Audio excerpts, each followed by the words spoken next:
गो गोचर जहाँ लग मन जाई, ये सब माया जानो भाई।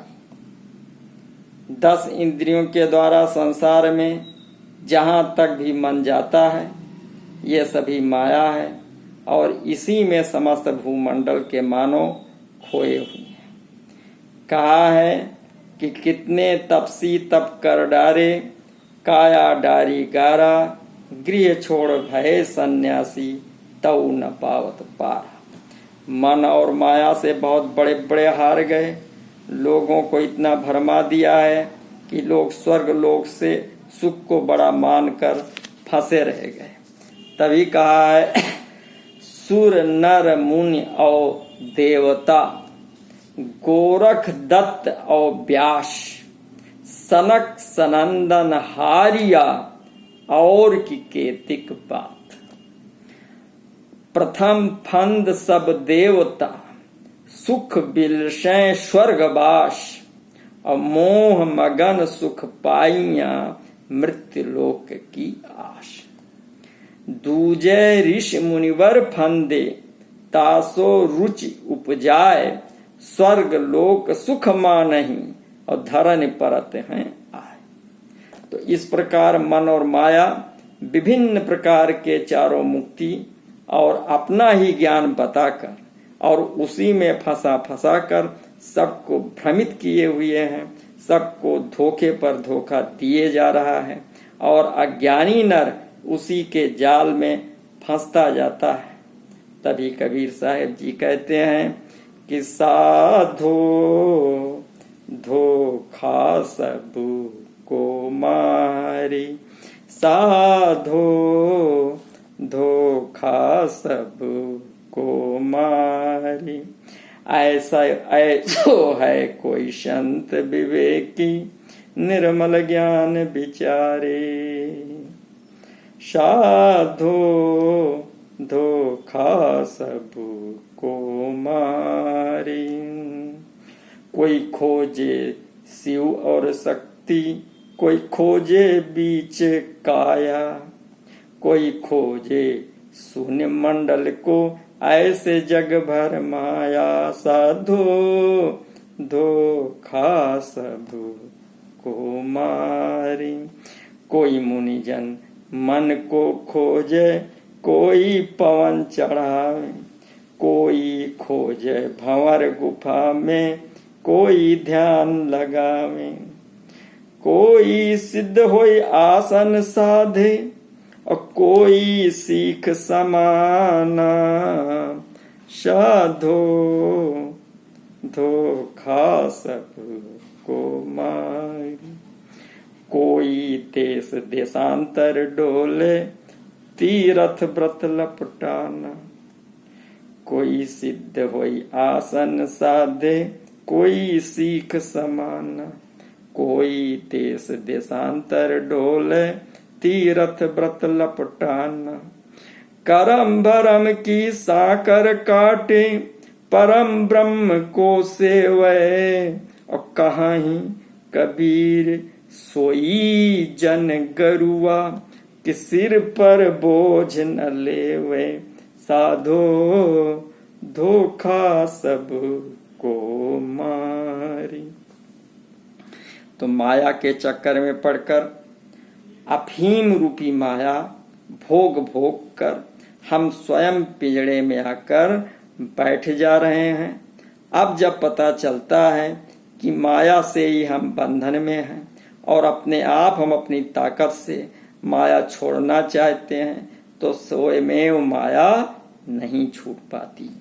तभी कबीर साहब जी कहते हैं कि माया, कबीर साहब जी के जितने भजन है वो चेतावनी भजन है। वो जगत को उपदेश देने के लिए हैं, जगत को समझाने के लिए हैं। उनके ऊपर कोई चीज लागू नहीं होता। तो कबीर साहब जी समझा रहे हैं कि माया तजूं तजी नहीं जाई, माया तजूं तजी नहीं जाई, फिर माया मोही लपटाई, फिर फिरी माया मोही लपटाई। माया आदर माया मान, और माया नहीं तहाँ ब्रह्म ज्ञान। माया जल थल माया आकाश, माया व्याप रही चहुपाश। माया माता माया पिता, माया ही स्त्री सुता। माया मारी करे त्योहार, कहें कबीर सो नाम आधार, जिसका वर्णन पहले कर चुके हैं। तो स्वयमेव माया कभी नहीं छूट सकती। ये तो केवल सद्गुरुदेव जी द्वारा आत्मा को प्रदत्त सार नाम द्वारा ही बस में किया जा सकता है, अन्यथा और कोई दूजा उपाय नहीं है। अब देखते हैं कि बंधन किस प्रकार डाला गया है, क्योंकि हम जब तक गहराई से बारीकी से बंधन को समझ नहीं पाएंगे तब तक सटीक छूटने का प्रबंध भी नहीं कर पाएंगे। तो हमारे पूर्वज क्यों बंधन नहीं छोड़ा पाए? क्योंकि वे बारीकी से बंधन समझ नहीं पाए और स्वयमेव और अधिक से अधिक बंधते चले गए। क्योंकि जो रक्षकता को चिन्हत नहीं, बहुत ध्यान देने वाली बात है ये, जो रक्षकता को चिन्हत नहीं और जो भक्षकता को ध्यान लगाए। कितनी बड़ी विडंबना है। तभी कहा है कि वस्तु कहीं ढूंढे कहीं, आवे कहीं विधि हाथ, और भेदी साथ में लीजिए रास्ता दे लखात। अतः बंधन की बारीकी को बारीकी से समझना है। तभी कहा गोस्वामी जी ने रामायण के अंतर्गत कि जड़ चेतन ग्रंथि पड़ गई, चदप मृखा छूटत कठिन। बंधन कैसे हुआ? तो गुरुदेव जी बताते हैं कि जड़ अर्थात शरीर तथा चेतन अर्थात जीव की गठान पड़ गई है। ये झूठा है। क्यों झूठा है?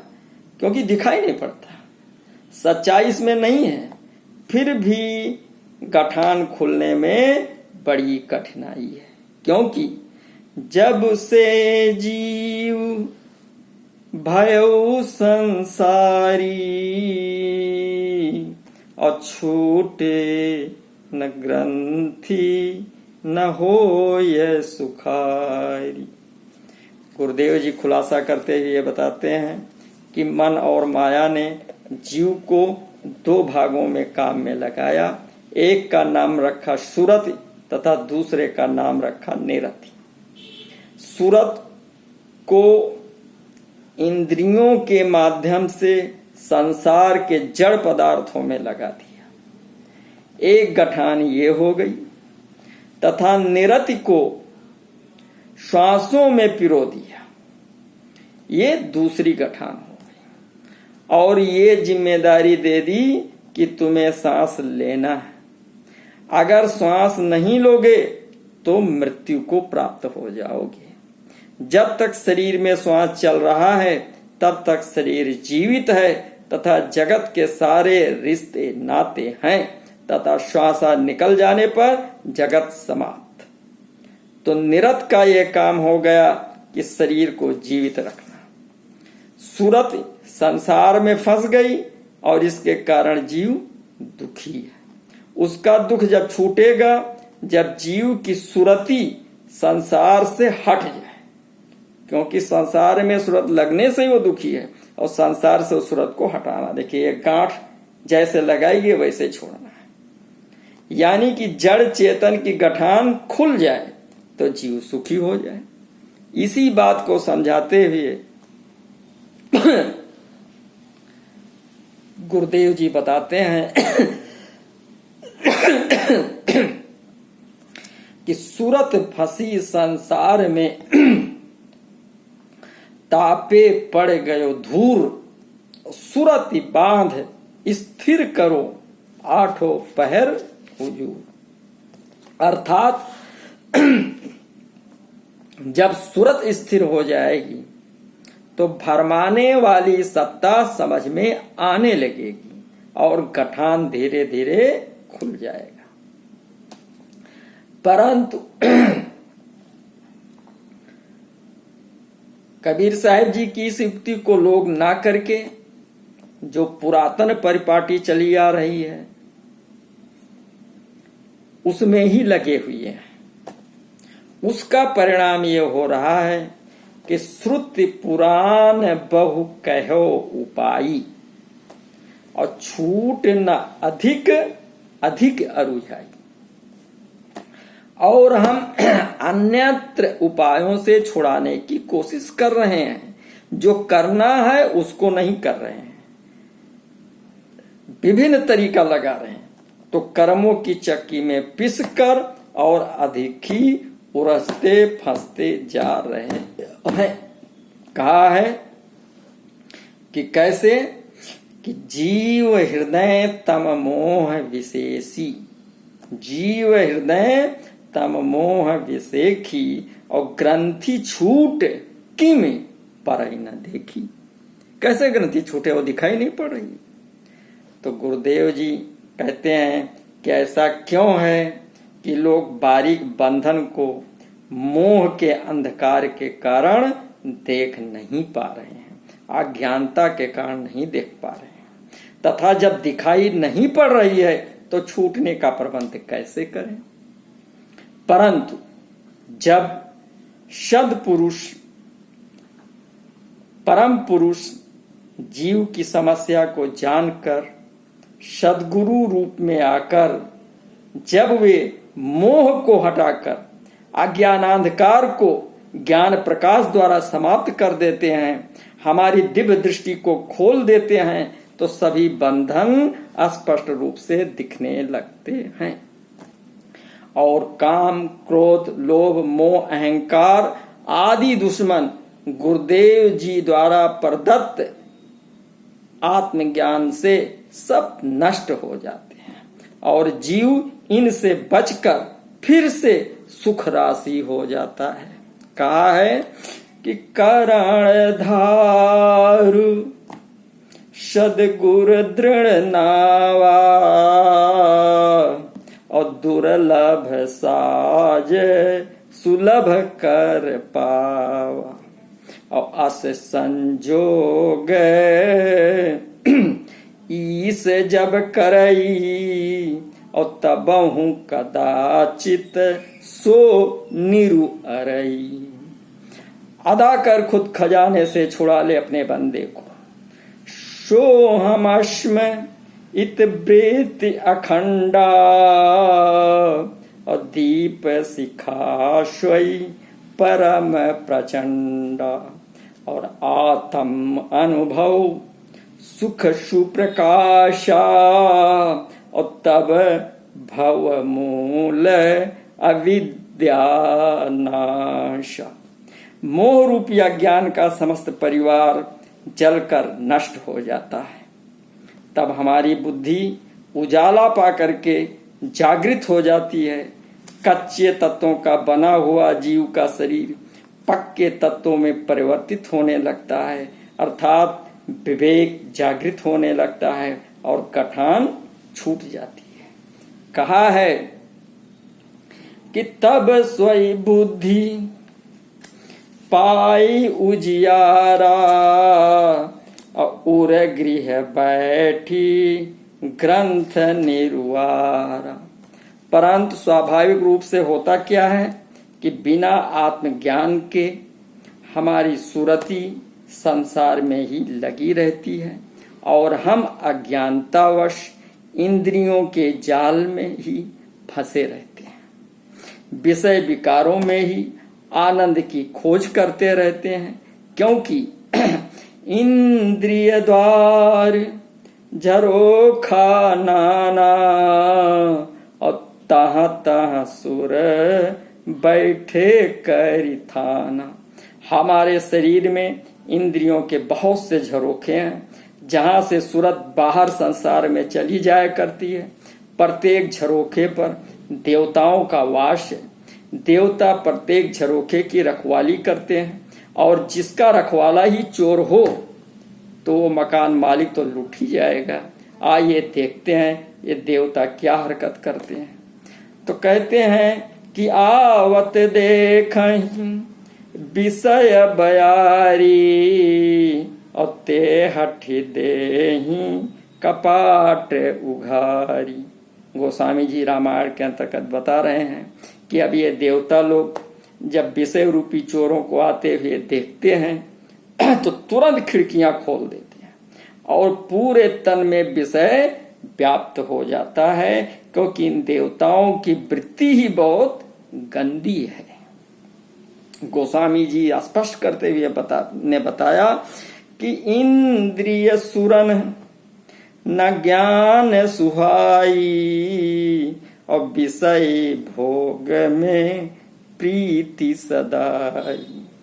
ये देवता विषय भोगों में ही प्रेम रखते हैं, ये भोगी लोग हैं, और हम सब मूर्ख इन्हीं देवताओं की पूजा आराधना कर करके अपने विषय भोगों को बढ़ाए ही जा रहे हैं, तथा गांठ को और ज्यादा मजबूत करते जा रहे हैं। आओ परिचय करते हैं कि कौन से इंद्रिय झरोखे पर कौन कौन से देवता विराजमान हैं। तो गुरुदेव जी बताते हैं कि हमारे शरीर में 14 इंद्रियां हैं। वे हैं 5 कर्मेंद्रियां, 5 ज्ञानेंद्रियां और 4 अंतःकरण। कर्मेंद्रियां क्या हैं? पांव, इसके देवता हैं उपेंद्र जी। फिर गुदा, इसके देवता हैं यम जी। फिर जनेन्द्रियां, इसके देवता हैं प्रजापति ब्रह्मा जी और ब्रह्माणी जी।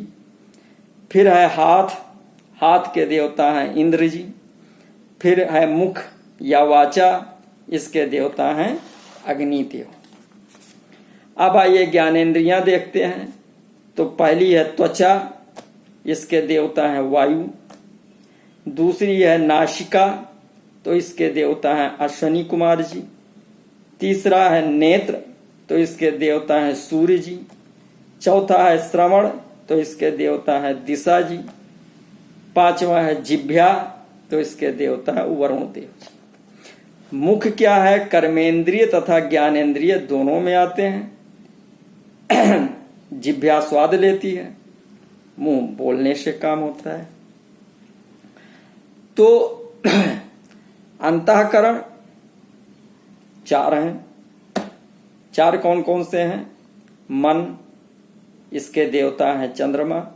बुद्धि, इसके देवता हैं प्रजापति ब्रह्मा जी। चित्त, इसके देवता हैं भगवान नारायण वासुदेव। अहंकार, इसके देवता हैं भगवान शिव। अब इनका परिचय करने पर पता चलता है कि हम अब तक जन्म से जन्म जन्मांतर से हमारे पूर्वज भी इन्हीं की पूजा आराधना करते हुए चले आ रहे हैं। वे हमें विषय विकारों में ढकेलने में जरा सा भी कोताही नहीं कर रहे हैं, आपको बचाने की कोशिश नहीं कर रहे हैं। हमारी जड़ चेतन की ग्रंथि को बहुत ही मजबूत करने में लगे हैं, और भवसागर में दुख के मारे पाप गठरिया लादे हुए बहे ही जा रहे हैं। हमने जिनको भवसागर पार करैया मल्लाह मान लिया है, वे तो हमें डुबाए ही जा रहे हैं और डुबाए ही जा रहे हैं। भवसागर है अगम अपार, तामे डूब रहा संसार। वाक्य को चरितार्थ किए जा रहे हैं, जबकि हमारी आत्मा का गुण है कि अमल रहना, विषय विकारों से रहित होना। अब विचार कीजिए कि जब हम अविनाशी चेतन अमल सहज सुख राशि हैं, तो फिर हम लोग चोरी बेईमानी, मक्कारी, व्यभिचार, हिंसा आदि आदि बुरे काम क्यों करते हैं, जबकि सभी भूत प्राणियों में विशुद्ध आत्मा का निवास है। इससे पता चलता है कि आत्मा अपने आप को भूल गई है और इसका संगत गलत हो गया है, दुष्ट प्रकृति से हो गया है, क्योंकि संगत का प्रभाव बहुत गहरा पड़ता है। संगत किसकी हो गई है तो बताया गया कि मन और माया की। मन और माया तो एक ही है। कबीर साहब जी ने बताया कि जीव के संग मन काल रहाई, अज्ञानी नर जानत नाही। तभी गुरुदेव जी बताते हैं कि सयाद के काबू में है सब जीव बिचारे, और कहा है कि हंसा तू तो सबल था, तेरी अटपट चाल और रंग कुरंग में रंग गया, तब तू फिरत बेहाल। यानी आत्मा का संग मन रूपी दुष्ट से हो गया है। मन की वृत्ति नीच वृत्ति है, तभी वो आत्मा को नचाए जा रही है। नाचत नट मरकट की नाई, सो माया बस भयो गोसाई, नाचत नट मरकट की नाई। जैसे नट बंदर को नचाए रहता है, इसी प्रकार आत्मा को मन और माया नचाए जा रहा है। कहा है मन तरंग में जगत भुलाना, समस्त जीव मन के लहर में बहे जा रहे हैं। जीव के संग मन काल रहाई, अज्ञानी नर जानत नाही। तो जीव के साथ में काल मन आदि से रहता आ रहा है, प्रारंभ से। परंतु मनुष्य जब से सृष्टि की रचना की गई है, तब से इसको समझ नहीं पा रहा है, और मन के इशारे पर ही प्राणी समस्त कार्य संपन्न किए जा रहा है तथा उसी के बनाए जाल में फंसता जा रहा है। आदि सृष्टि से जीव भ्रमित होता आ रहा है और मनुष्य अज्ञानता की कितनी महीन डोरी से बंधा जा रहा है, और ये कहते हुए फंस रहा है कि मैं ज्ञानी हूं, मैं इंद्रजीत हूं, मैं जोगी हूं, मैं दानी हूं, मैं तपसी हूं, मैं धर्मी हूं। तो इस प्रकार सब गुमान में इस मन का शिकार बनते जा रहे हैं। इससे बड़ी विडंबना और अज्ञानता क्या हो सकती है। ज्ञानी तो वो है जिसने अपने मन को समझ लिया है और समझ करके मन को हटाने का प्रयत्न कर लिया है, आत्मा को अपने मन से अलग कर दिया हो, वो ज्ञानी है। तो कैसे मन को आत्मा से मन को कैसे हटाया जाएगा, इसका विवरण आगे वीडियो में देंगे। नमस्कार।